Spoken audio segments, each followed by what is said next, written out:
شیطان کو شیطان کی چالوں میں بندہ خراب کرتا ہے۔ امام اعظم ابو حنیفہ رحمۃ اللہ علیہ کے دور میں ایک شخص نے ایک مال ایک جگہ دفن کیا امانتاً زمین میں، تو پھر بھول گیا کہ میں نے کہاں رکھا تھا، اور شیطان نے اسے بلوا دیا۔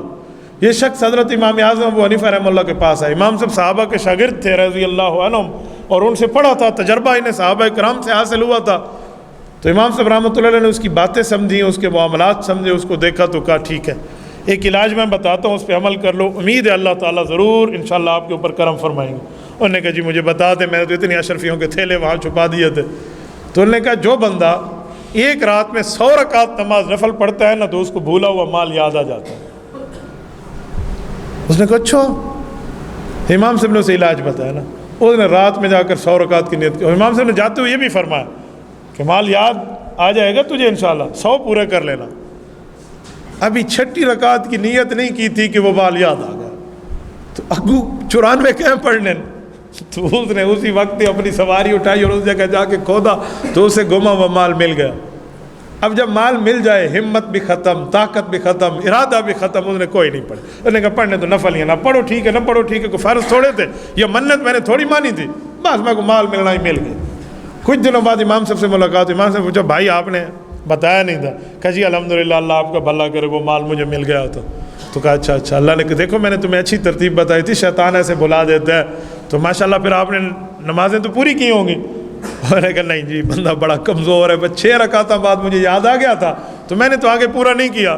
تو کہا جی ٹھیک ہے، پھر میں نے اچھی شیطان کی ٹھکائی کی ہے، مجھے یقین تھا یہ تجھے 100 رکعت نماز نہیں پڑھنے دے گا، اس نے پہلے کوئی ترتیب ڈالنی ہے۔ تو اس لیے خیال کیا کرے نماز میں۔ شیطان مسجد میں باہر تو ٹھہر جاتا ہے، اندر خناس آتا ہے۔ شیطان مسجد کے اندر آ کر آپ کو خیال نہیں ڈالے گا، شیطان اذان کی آواز سن کر بھاگ جاتا ہے۔ تو آپ کوئی کہے کہ نماز میں شیطان آپ کو توڑ رہا ہے، تو حدیث میں ہے تو شیطان تو مسجد سے باہر ہے، تو آپ انہیں کہنا ایک شیطان ہے اور ایک شیطان کا فوٹو اسٹیٹ ہے جسے خناس کہتے ہیں۔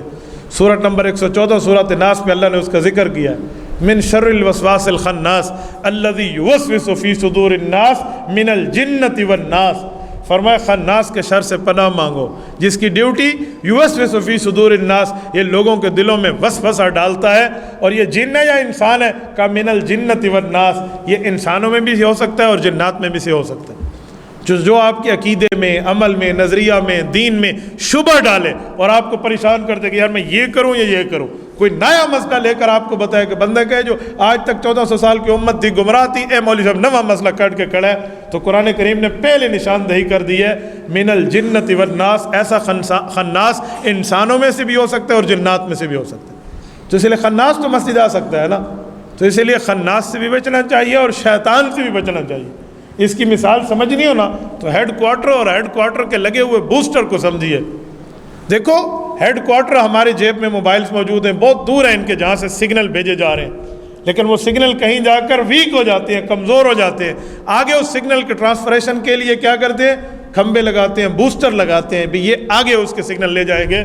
تو شیطان شیطانیت کے ہیڈ کوارٹر ہے، لیکن جب مسجد آتی ہے تو آڑ آ جاتی ہے، پھر وہ وہاں سے بوسٹر لگاتے ہیں جو اس کے خناس ہوتے ہیں، وہ بندوں کے دماغ میں، بندے کے ذہن میں، دل و دماغ میں آ کر وسوسے ڈالیں گے، کبھی دین کے بارے، کبھی اسلام کے۔ اور یہ وسوسہ جب آپ کے دل میں آئے تو آپ کو دین پر مضبوط ہونا چاہیے، وسوسے پر عمل نہیں کرنا چاہیے۔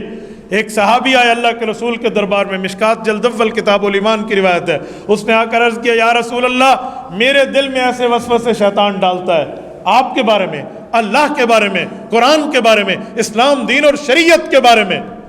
تو حضور پاک علیہ السلام نے فرمایا پھر کیا ہوا؟ تو کہا میرا جی چاہتا ہے کہ وہ لفظ میں نہ بولوں بلکہ میں جل کر کوئلہ بن جاؤں، وہ ایسے الفاظ ہیں یا رسول اللہ آپ کے بارے میں ذہن میں آتے ہیں، شریعت کے بارے میں آتے ہیں، اللہ کے بارے میں آتے ہیں، تو میرا جی چاہتا ہے میں جل جاؤں، کوئلہ بن جاؤں، وہ لفظ میں نہ بولوں۔ تو آپ علیہ السلام نے فرمایا ذاک صریح الایمان، یہ تو تیرے ایمان کے واضح ہونے کی دلیل ہے۔ اب محدثین نے اس کی شرح میں لکھا کیا مطلب؟ کہا جس بندے کے پاس پیسے زیادہ ہو جائیں، مال زیادہ ہو جائے، اکاؤنٹ میں اس کے پاس معاملات زیادہ ہوں، اور کسی چور کو پتہ چل جائے تو اس کے وار اس پر زیادہ ہو جاتے ہیں، اس دکان اور اس تجارت پر اس چور کی نظریں زیادہ ہو جاتی ہیں، وہ کوشش کرتے ہیں ان سے لوٹ لوں۔